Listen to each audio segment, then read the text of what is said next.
अगला सवाल प्रभु ने पूछा है।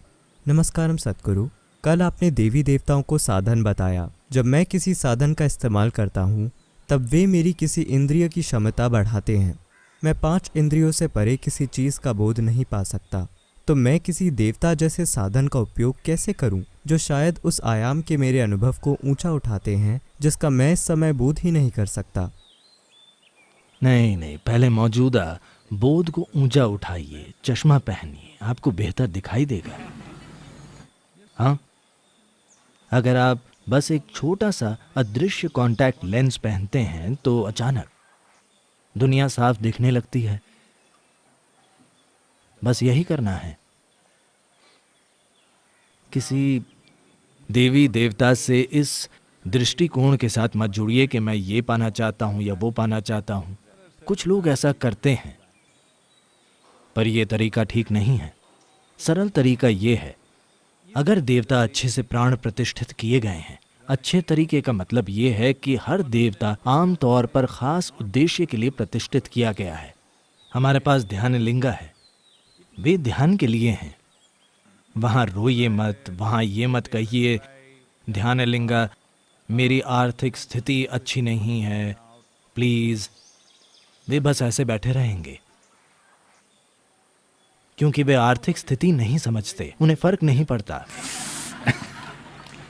क्योंकि वे खाते नहीं, वे कुछ नहीं करते, उनके लिए आर्थिक स्थिति का कोई मतलब नहीं। फिर आप देवी के पास जाते हैं। वहां आप रो सकते हैं, क्योंकि देवी को इन चीजों की जरूरत है, वो समझती हैं। Like this, different things are made for different purposes. अलग अलग चीजें अलग अलग काम के लिए बनाई गई हैं। आजकल की संस्कृति में शायद सब कुछ खिचड़ी बन चुका है। लोग सोचते हैं कि मंदिर मंदिर होता है, ऐसा नहीं है। मैं कुछ ऐसे मंदिरों के बारे में कुछ समझाने की कोशिश करता रहा हूं जिन्हें लेकर विवाद हैं। यहाँ पर कुछ पुरुष विरोध कर रहे हैं कि हम देवी भैरागिनी क्यों नहीं बन सकते। सिर्फ स्त्रियां ही मंदिर की देखरेख क्यों कर रही हैं? सिर्फ उन्हें ही ये सौभाग्य क्यों मिला है? ये लिंग भेद है। ये ऐसा ही है क्योंकि देवी इसी तरह प्राण प्रतिष्ठित की गई हैं। देवी को अपने आसपास स्त्रियां चाहिए, ये उनके लिए जरूरी है। उन्हें ऐसे बनाया गया है, एक खास उद्देश्य के लिए।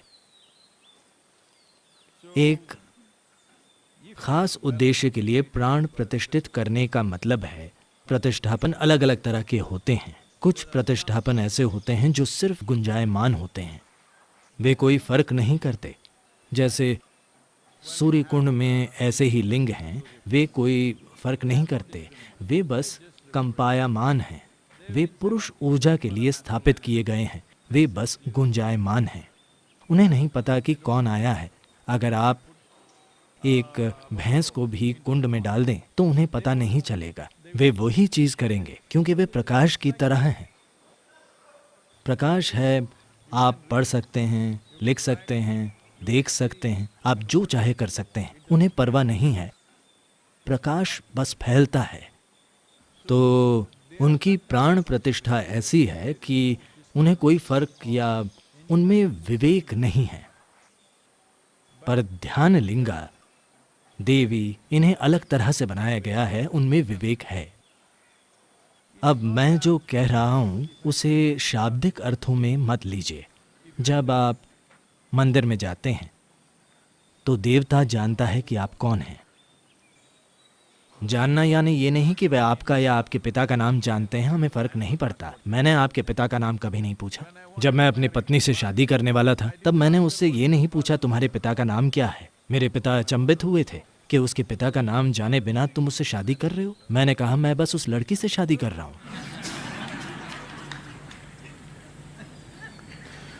तो कुछ लोग हैं जो पिता का नाम और संपत्ति जानना चाहते हैं, उनकी आर्थिक और सामाजिक स्थिति जानना चाहते हैं, क्योंकि वे किसी और चीज से शादी कर रहे हैं। तो हमने कई तरीकों से देवता को आपको पहचानने की काबिलियत दी है।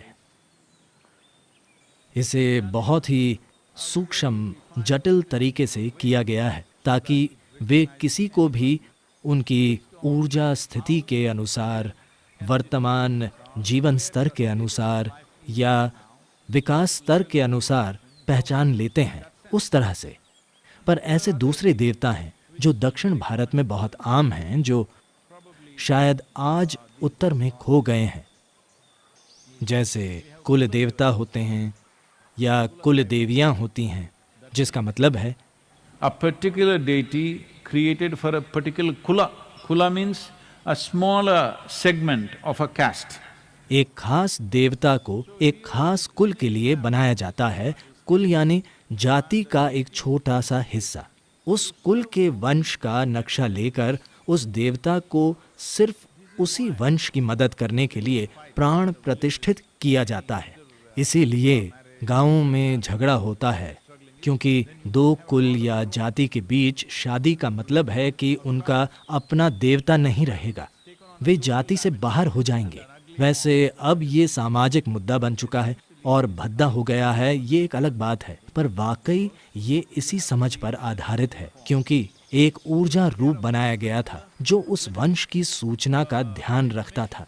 अगर कोई अलग कुल से आता है तो देवता उत्तर नहीं देंगे। ये चीजें बहुत ही वैज्ञानिक तरीके से अलग अलग उद्देश्यों के लिए की गई थी। आज भी कई शानदार प्रक्रियाएं हैं, पर ज्यादातर खत्म हो चुकी हैं। तो अब वैश्विक चीजें बनाना बेहतर है जो वंश पर आधारित न हो, बल्कि व्यक्ति के ऊर्जा के विकास पर आधारित हो। हम यही कर रहे हैं, इसलिए ये नए मंदिर हैं जो आपको वंश से नहीं पहचानेंगे, आपको कुल से नहीं पहचानेंगे, बल्कि आपकी मौजूदा स्थिति से पहचानेंगे। तो दोनों ही चीजें प्राचीन काल से होती आ रही हैं, पर ज्यादातर मंदिरों को वंश के लिए बनाया गया था क्योंकि लोग उसी में पैसा लगाते थे। वे अपने शहर में अपने कुल के लिए एक खास मंदिर चाहते थे ताकि उनका कल्याण हो। कुछ को सभी की भलाई के लिए बनाया गया था, इसलिए उनके नाम अलग अलग होते थे। इसे ऐसे समझते हैं, मान लीजिए यहाँ एक मरियम्मन का मंदिर है, एक खास कुल के लिए उसका एक उपनाम होगा।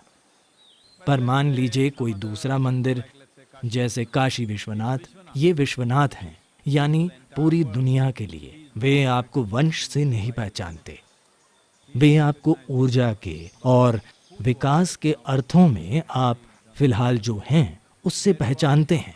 उसी तरह ध्यान लिंगा आपके वंश को नहीं पहचानेंगे।